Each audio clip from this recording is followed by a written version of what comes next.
very, very much. Helen, might you begin opening our session, and thank you all very much for coming, saying who you are for the sake of the record, and then we'll begin questioning with Heidi. My name's Helen McDonald, and I'm representing Nordic Model Now. Sorry, representing? Nordic Model Now. Brilliant, thank you. Hi, I'm Blair Buchanan. I'm representing Swarm, which is a sex worker advocacy and resistance movement. We're a grassroots collective founded and led by sex workers based across the UK, and around 90% of our members have personal lived experience of selling or trading sex, and the great majority are current sex workers.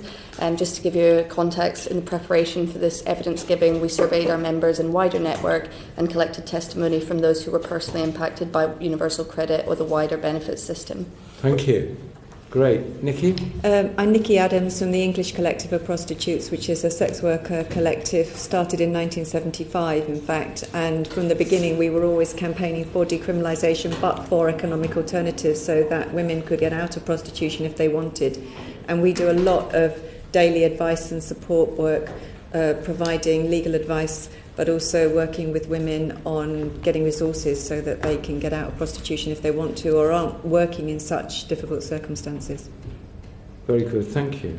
Heidi? I'm learning an awful lot this morning about things I know nothing about. Talk to us about the different language between survival sex and sex work and the risks that are associated with that. Explain to us a little bit about what survival sex means and how perhaps it's different. Do you want to start, Helen, and move on? Yes, certainly. So it's unclear to us what the committee means by sex work because it's a really wide term that's often used to cover a lot of things, ranging, for example, from street prostitution to webcamming through to performing in lap dancing clubs. Assuming that in this context, the sex work that you're talking about is referring to different forms of prostitution. For us at Nordic Model Now, we wouldn't make a distinction between survival sex and other forms of prostitution, which I'm well aware is probably quite different to some of the other people that you've heard from and who you're going to hear from. So for us, all forms of prostitution would be for the purposes of survival. So changing the cause of the need to engage in prostitution for us wouldn't be something that we would want to particularly differentiate, but we are happy to accept for the purposes of this discussion today that what we're talking about are predominantly women who are forced to engage in selling sex as a result of universal credit, either not being paid on time or having long waits. Yeah, okay, thank you. Hi. So basically for us, we don't think that this is like the really important question, no, it's to not, be honest. Right. Yeah. Whether someone thinks of themselves as working or whether they see themselves as sustaining their livelihood through this particular choice, we believe that it's really about seeing the structural and systematic reasons why someone is put in that position in the first place. We believe that whether you think of it as prostitution, sex work or survival sex, the important thing to recognise is the structural factors, which are universal credit, austerity, widespread poverty, many cuts to the important services that women and marginalised people and vulnerable people in this society use or have been forced to not be using anymore, and turning towards survival sex has been a livelihood strategy for a lot of people, particularly if you think about the fact that asylum seekers or refugees are even less able to access support. There are a lot of refugees and asylum seekers who are turning towards survival sex in order to sustain a livelihood and to be able to survive. And we think that, I was sitting in the last private session, I think we can all say that it's incredibly frustrating and deeply angering that we're in the position that we are, and I think that I'm deeply frustrated that the session. I'm deeply angry, and I think that you should be too. Basically, we are. That's why we're having this today. When we first started discussing this inquiry among women in our network, actually a lot of women did object to a distinction being made between survival sex and their own experience because they felt that what they were doing was for their survival. And one woman gave me an example and said, well, look, I'm working to pay my mortgage because my husband has been made unemployed, and that's the survival sex, as far as I'm concerned. But I think that people also did recognise that what you're trying to address, we expect, is particularly the link between, survival, the sex work and universal credit, but also where people don't have a lot of other options. You know, and I was very interested in Raven's distinction, but where you can be working, and once you've earned a certain amount of money, you have a few more choices for the rest of the evening in terms of who you refuse to go with and whether you can refuse to do particular services. And so I do think it is a bit of a spectrum, but I do understand, and we do greatly appreciate that you're focusing on this crisis that women are in now, particularly mothers, where many people are not having any other economic, there's no other economic options apart from sex work. And that's what we're trying to get to, just the fragility of the system for very vulnerable people, that if the welfare safety net isn't working for you, there is literally nothing else you can do. Yeah. And that's, you run out of options, basically. And also, if it's all right. Sorry. It will ring twice. Sorry, go on. It's also really worth mentioning, I think, that often the criminalisation of sex work will actually lead people to be, working in a situation in which they are experiencing more violence, more precarity. Prostitute cautions are basically fines for those who are working on the street. If you're working to pay off a fine, you will end up in a situation where you're going back out in order to pay it. It's a cycle that continues. So we would obviously very strongly advocate for the decriminalisation of sex work as a whole, but particularly those on the street. I think it's really, really incredibly important that we think about the fact that services such as, the charities that we had here are basically filling the gap that the state should be filling, and support services or sex worker collectives are also becoming well trained in how to manage and negotiate with these systems, because basically we are having sex workers and people who are selling sex who wouldn't necessarily identify themselves that way coming to us asking for help, and that really tells you something about the level of disenfranchisement. That's not the word. You know what I'm saying. And the level to which people feel alienated from the system and how impenetrable it is. And that's what I just wanted to add.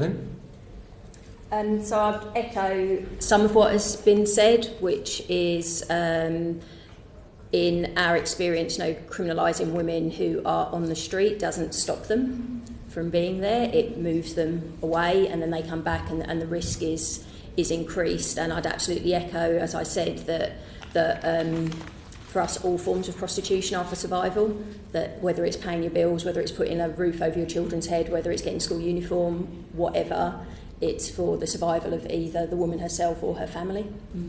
Yeah. Could I just add one thing about mothers? Because that's come up for us over and over again. I mean, in our experience, most sex workers are mothers, and women describe the difference between working in sex work when it's just your own survival that is the question, and when somebody else's survival depends on you.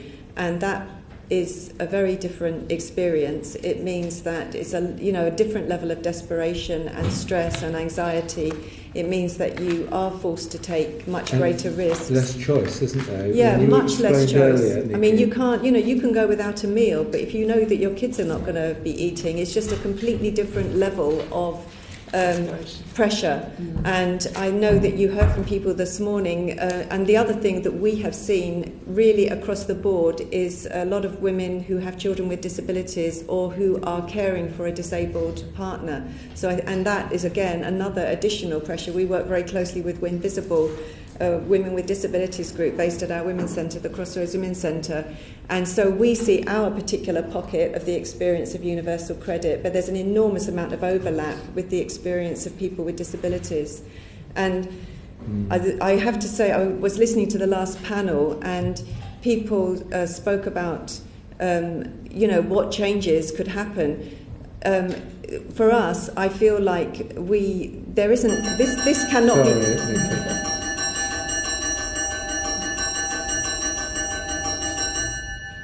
I feel like the enormity of the problem is so bad that it can't be reformed, and it has to really be scrapped and start again, because our experience of job centre staff, for example, I mean, we're not a specialist benefit agency by any means, but we have noticed about a third increase in the number of calls that we're getting specifically about benefits, and a lot of them are universal credit.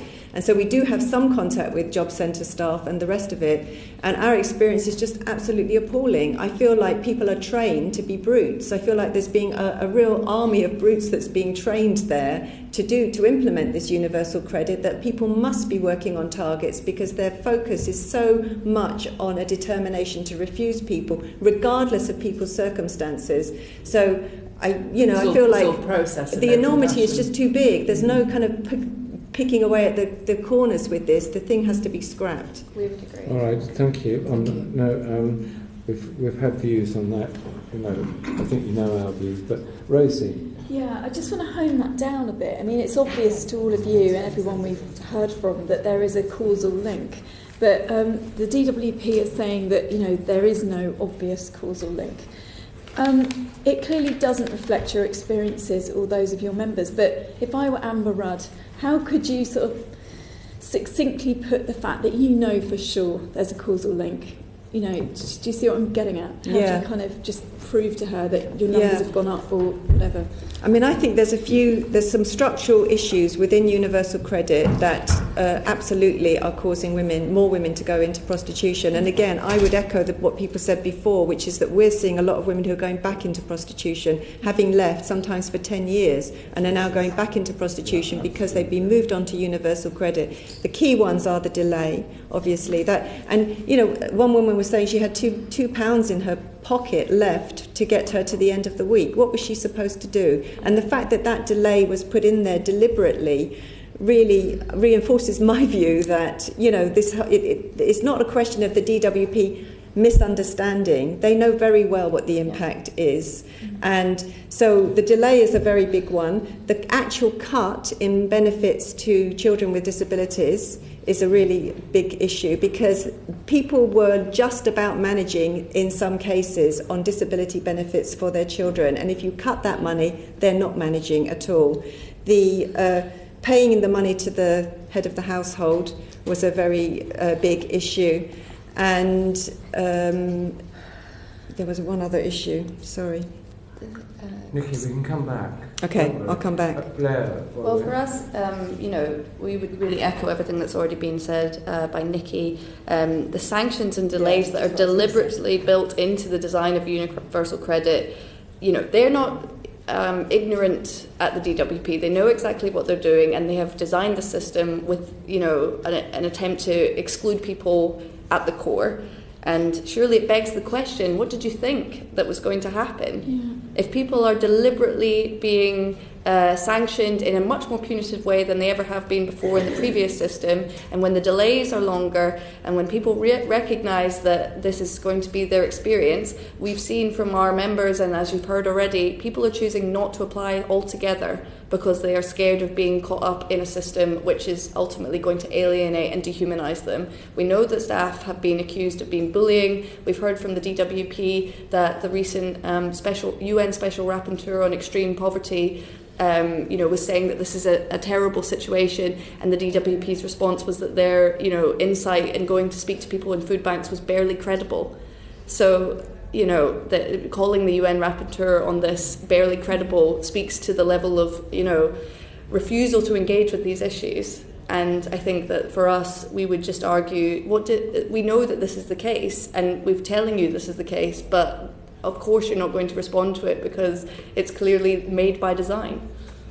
Helen. Yeah, I think the tone of the memorandum from the Department of Work and Pensions was really concerning when it kept saying, well, this has always been the case. I mean, I had a quote from 1977 as some kind of illustrative way of saying, well, it's always been a problem, it's a problem now, what are we going to do? And I think that kind of shrug I felt from that document was really concerning. I think what it fails to acknowledge, or the DWP are failing to acknowledge, is the massive increase in the number of women who are affected. And you asked earlier, one of the other panels around, is it that more women are coming forward? And I think that could possibly be the case, but I think it's more likely that more women are at the point of absolute desperation, that they feel they have to go and seek support from an agency, whether that's the agencies represented here on the last panel or a local food bank. So we've had reports come in from rape crisis centres, food banks, community cafes, and what they're telling us that I think the DWP are deliberately ignoring is that there are women who are having to give serious thought to prostitution as a response to a sanction or a long wait. And I don't know how they think you would measure that unless a woman was in a position that she could go and tell someone. And I guess the people that she would be telling about that feeling of desperation aren't working at the job centre or aren't representing the DWP. We're also talking about not necessarily women going into prostitution in order to get cash. It might be for somewhere to sleep, so they are having to perform sex acts in order to be allowed to stay at someone's home, or to get food, so they are being expected to perform sex acts in order to have their dinner. And I think, or also the idea that if their partner's universal credit, so if we say stereotypically there's a male partner, if his universal credit is delayed or he's sanctioned, the pressure then possibly transferred onto her in order to make up his shortfall. So then potentially you're getting double pressure. If you add children into that, as Niki said, the pressure's overwhelming. In order to make up a shortfall that has been caused by universal credit. And I think it's really disingenuous of the Department of Work and Pensions in their memorandum to basically shrug this off. Helen, can I just ask you to pause there? Yep, sure. You see, what struck me reading that stuff was there's been, when the starting point of their analysis saying nothing's changed, we'd had a Tory government led by Harold Macmillan who said that benefits should rise in line with prosperity, so that there would be regular reviews and it would match other people's increases in wealth. Since 2010, we've had a government cutting people's benefit. We've never, ever, ever been in this position before. So that alone ought to make the DWP think something has changed. We've changed the world. We've designed a system that pushes people into hunger and destitution. And what you've been brilliantly telling us, and all three panels so far, what's the consequences of that? I mean, I just couldn't understand their attitude, thinking that sort of the puzzlement, which you're telling us, Helen, about, they don't or shouldn't have the puzzle. But I interrupted you just to make that. I mean, we are in a different world. We've never been in a world where people who are on benefit have not shared in rising prosperity, but we're now in a world which not only doesn't do that, actually deliberately cuts your benefit in real terms. And for the DWP to say, gosh, nothing's changed, what's you all going on about? And I thought you were just brilliantly, you're explaining about what it means in individual terms, that significance that you may have to, what you might have to do to get your dinner, what you might have to do to get a bed. Will you pick up from there? Yeah, so I just think there was just one last thing I wanted to say, then I bet you Niki want to come in as well. Yes. It's just another thing about the memorandum was that they tried to take universal credit and isolate it and say, this is universal credit. Yeah, there's some other stuff going on, but we're only talking about universal credit. And I think it's absolutely impossible to do that because universal credit interacts with so many other procedures and policies that, of course, it would be impossible to prove a causal link if you specified we are only going to look at universal credit and we want proof. And that's just not how research works. You know, no research can give you that absolute conclusive proof if you are determined not to allow that to happen, if that makes sense. But Helen, can I push you on that, get your view? I mean, it's not just that we've got two governments now that have cut people's benefits. We then had universal credit introduced on top of that. Absolutely, yeah. Which means you don't always get your money anyway. Yeah.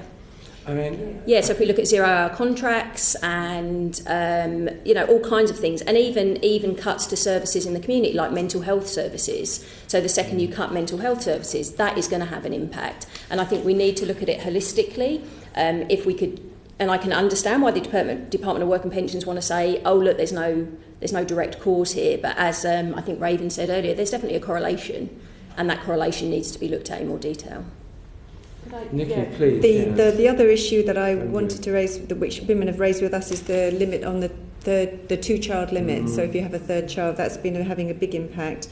But I also think that and that the fact that the benefits are rolled into one, and I don't know if you've heard evidence on that, but what we've seen is that women will, it used to be that if they cut your actual income, you still had your housing benefit, and now you lose the whole lot, and that means homelessness and eviction and the rest of it. But I think they're also, in that memorandum, they're actually ignoring existing evidence that does show increase. For example, with sanctions, there is some evidence that sanctions have caused an increase in prostitution, and that does come from reputable sources. You know, the police and other charities in Sheffield have said that street prostitution has risen by 166% since the introduction of sanctions. And you said about that this is the first time that the benefits had been reducing in level in that way. But it's also, I feel, the first time that the government has had a deliberate policy of destitution.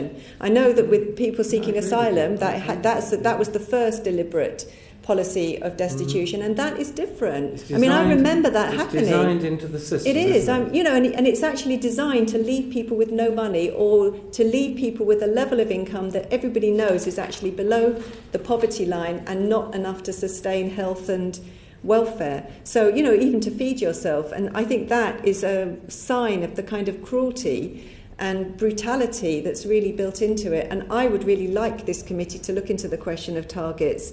Is it true that they're on targets to refuse people? Because our experience is that where we have been able to be effective in getting people what they need in other areas by various means, like, for example, going to the local MP, making direct representations to the DWP, it does not work with universal credit. I just heard on Monday a young woman has just been refused universal credit, her third application. Each time she got refused, she's gone to appeal, and she was waiting months for the appeal to be heard. It was on the grounds that she wasn't in the right higher education course. They said hers was a higher education course, and she was actually in further education. She got evidence from the college, yes. And so she felt that it was completely a done deal. It just had to get to the right person to make the decision. And so in the meantime, she was borrowing a little bit of money here and there to survive while she was waiting for the case to actually get to appeal. And then on Monday, they just told her, we're refusing you again, and in this case, both of her parents are dead, and in this case, they said it's because you're not really estranged from your family, because you're living with your sister. Her sister was 20 years old when she took on the care of her younger siblings. And I feel at my wit's end, because I would usually know what to do, but I don't know who to go to get that woman money. And I feel that, that is across the board now, that everything that used to sometimes work, it's not acceptable that people had to rely on organisations to find their way through their benefit system. But now even with that support, you're not getting anywhere. And she is left without any money. I mean, the biggest change is you talk to people who worked in the old National Assistance Office, supplementary benefit. They never let anybody leave the office who they thought were hungry without money. Especially if the mother's sat in. Now it's quite difficult to get into the office, let alone whether you leave with any money. But Rosie? Yeah, I mean, the next part of the question is just going to be, what should the department do to get a better understanding of how universal credit... But you've kind of answered that question. I mean, it's looking at the whole person and the whole picture and those structural problems. I mean, when I was on tax credits, I was getting things like housing benefit, then 2 weeks later I'd get the next bit, and 2 weeks later I'd get my salary, so I could survive from those bits of the month, and I knew what was coming in and when my rent went out. But you're getting this whole payment, aren't you? And then if that doesn't totally give you what you need, then you're being sanctioned, the money doesn't arrive, what do you do? So it kind of seems like a no-brainer to me that to get money instantly, quickly in cash, of course there's a link. I mean, have they ever approached you as organisations to ask you if there's a link or if you've seen increases? No, it's not. We're on a war footing. I'm sorry. I mean, I don't think it's a question of them understanding. I think they do understand. I think they understand very well. And I don't think there's anything that we can say to appeal to some kind of compassion, because that's not what it's about now. But also the way in which it's discussed in the memorandum is very clear that in their eyes there is a clear link between social security, welfare and prostitution, but it's not universal credit, so actually it's okay, which really shows you the level to which they're completely obfuscating responsibility, or at least, we don't have to take responsibility on this specific issue because they bring in, other types of ridiculous causes of prostitution as though that somehow is more important than the economic need prostitution, sex work, survival sex, these are all things about economic viability. They are about people needing money in order to survive. And so talking about it as though, any benefit system, any welfare cut, any sort of increase in austerity isn't going to have a direct link is completely ridiculous. I also just wanted to add that I think, we've spoken in the different panels or listened to the fact that the system, as you've said, is really incredibly dehumanising, and that it's based on targets, not people, and their actual, circumstances. But the thing around not having an individual caseworker who is linked with a person from the beginning is so incredibly important when you think about some of the most marginalised and vulnerable claimants. When we think about the fact that there will be some people who don't have a permanent address, who don't have a bank account, who don't have access to a computer, who might not always have the same mobile phone or even access to a mobile phone at all, not having a relevant individual person who will take them through the process, who will help them regardless of whether they have, a phone number or whatever, having a consistency and someone who can actually help you through that process is incredibly important. But yet it's the 30-minute limits, all these things that are basically designed to help people, get through the system as quickly as possible and just become another number in the system. Right, but you need money to have a mobile phone, don't you? Yeah. Can I just say about the caseworker? And Helen. Sorry, just about the caseworker very quickly. Of course, it would be good to have somebody that knew your story and you weren't having to start again with each person.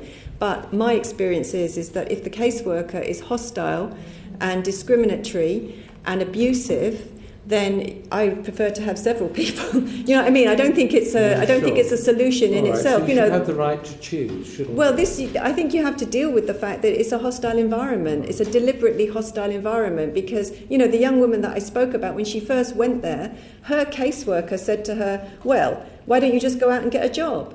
Why are you claiming benefits? That's not her place. In fact, the young woman had been working before she was 18 and she was getting paid £4.20 an hour, which didn't even cover her bus fare to her place of work. 1 hour's work was she had to work 2 hours to afford her bus fare. So it's not their place to be passing judgment on people like that and it's their hostility that's really a major barrier to people getting what they need. Helen. Yeah, it's just a couple more things that I think the Department Work for Pensions could do. So I really want to challenge their dismissal of lived women's experiences anecdotes in the memorandum. That was just absolutely ludicrous. So what they're saying is women who are sharing their stories, well, we don't count that. Well, what do you have to do to be counted?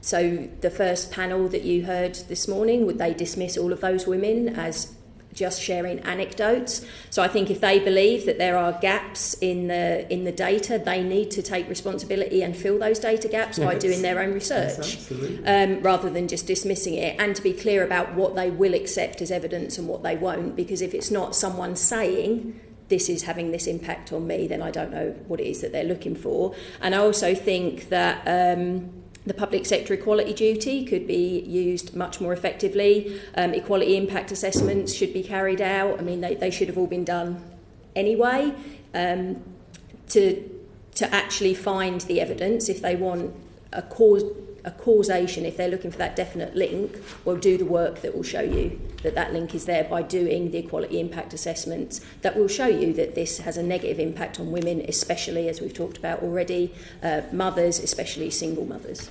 Thank you. Ruth? Thank you very much, and it's been very powerful today. One thing that struck me is the link between criminalisation of women and their ability to claim benefits. We're supposed to have a safe place and person within each job centre that women suffering from domestic violence or anyone suffering from domestic violence can access and talk to. Do you think that should also be the place for women, or somewhere for women who have been involved in any type of sex work, that they can disclose and talk about their circumstances without fear of repercussions or criminalisation?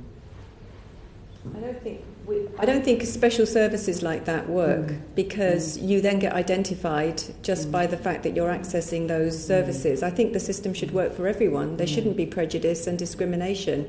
But I think the issue of criminalisation is really crucial because it seems that on a policy level, the priority has been criminalisation rather than poverty, dealing with poverty. And I mean, in our written submission, we gave the example of Redbridge, which is one of the poorest boroughs in London. And there, instead of tackling that and tackling the fact that there has been a big increase in prostitution in that area because of poverty, what they've done is they've come in with 2 measures: prostitute cautions, over 600 prostitute cautions in a 2-year period, and these new civil orders, the public space protection orders and the various antisocial behaviour orders called different things now. And that means that women get criminalised, and it puts you at much greater risk of violence because of the ways that you're then having to work to avoid criminalisation. And it really does kind of exacerbate the cycle of poverty and criminalisation, and means that you just can't get out of sex work as well. Can I just say that the Home Secretary asked 3 of us, Baroness Butler-Ross, the Chairman of the Equalities Commission, the Chairman of this committee, to review the Modern Slavery Act. He doesn't wish us to, but we are going to look at the whole issue that you've just raised about how the law operates in all of this. So if we don't take it in this committee, it's not because we don't think it important. We are going to do that, despite the fact that the Home Secretary has told us he doesn't want us to do it, because he's doing a bit of research on it. The Home Affairs Committee in 2016-17 did look at it, and I think their report was good. No, it's just that there is a recommendation there already that and it we could are be going followed. to do a review, and it will be public, and people, Niki, you'll give evidence. Thank you. Can I just ask each of you whether you agree that the fact that the system is now more difficult to get through to, and the fact that there's more women in poverty and looking to come into sex work, as you say, are those both driving more risky practices, and just the fact that you're able to get less money from sex work as well? That was something our first panel mentioned. Yes, I think the content that was shared with the previous panel, where they were saying it's a complex system, it relies on you being computer literate and having English as a first language, and all of that stuff. I'd absolutely echo all of that. So I do think there's significant difference with universal credit in comparison to previous ways of claiming your benefit. But I do think as well, in terms of what you were saying about putting someone in the job centre who women could potentially go to, I absolutely agree with Niki that would not be a useful method. And also I think we need to rethink this. It's no good, and it's a complete false economy to put something in after the event. There needs to be something before that woman is in a position where she is engaged in survival sex or prostitution, saying, right, we're going to put money in having specialist workers, or take that money and scrap the system, start again, and don't put people in a position where they need to go to a specialist worker.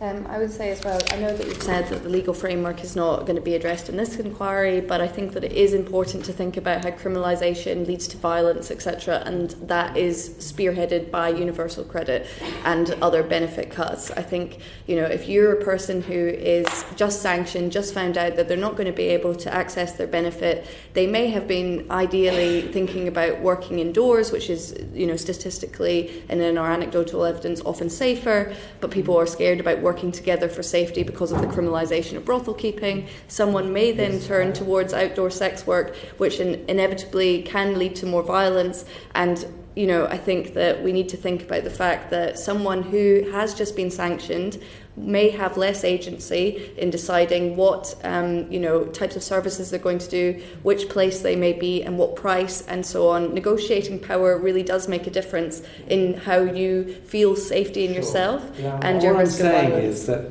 this committee won't be making recommendations on changing the law. Sure. There is a group of parliamentarians who are going to look at that. I just think it's relevant for the context. No, that's I all. can see that. I'm also worried because I know you want to leave at 12, and we've had brilliant sessions. Can I just say one thing so about quick thing, Niki? Yeah, just the question of criminalisation. I mean, what we've seen is we see it very graphically, because women are going back into prostitution, having left for maybe, say, 10 years in some cases. And what people are seeing there is that brothel rates have increased. So a woman may have worked at a particular point in her past and actually worked inside and maybe have been able to work for a number of years without ever coming into contact with law, with the police. And now people are going back into working in brothels and on the street and are immediately getting criminalised. That the police rates have massively increased, for various reasons, and people are having to move on all the time, going from one premises to the next because you can't settle anymore and you can't work out security systems. You can't implement all the things that, even within a criminalised environment, that would have kept you a bit safer. And so people are going back into prostitution in a much more dangerous environment. And then, of course, if you're more desperate, you do take more risks, definitely. Yeah. All of us as MPs have had evidence of that.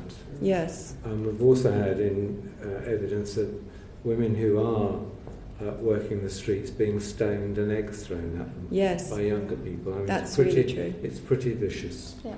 Helen, I want to end at 12, but ministers often get notes from the box, it's called, behind them. You've just been given a note. I've so been please, told. Can we end with what you'd like to Yeah, tell absolutely. us? So it was just in relation to the CDOR committee's concluding observations, and it's just that the DWP should pay attention to that. In particular, in paragraph 35, it says, women in vulnerable situations should have effective access to employment opportunities, housing and social security so they do not need to resort to prostitution or sex for rent, and to ensure the availability of specialist services which are adequately funded, inclusive and accessible to assist women and girls to exit prostitution. So I think there's a lot of information there, and it would be really good if the DWP put some effort into just having a look at it. Could I just add support for mothers as well? I really feel like the people need to look at why so many mothers are going into prostitution and what's happening with wages and benefits in relation to mums. Well, we've cut family benefits and we haven't cut pensioner benefits. It's a real cause of all this. You've been terrifically helpful and you've been really good listening to other people's evidence before. So thank you very, very much. Thank you for having us. And And we're always happy to give more our evidence. heads have been etc. knocked off by your evidence. And I'm sorry, Blair, I'm 1 minute late in concluding the committee. All right? Thank you very much. Bye-bye.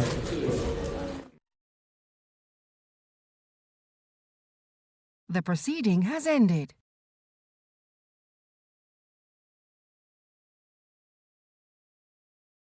The proceeding has ended.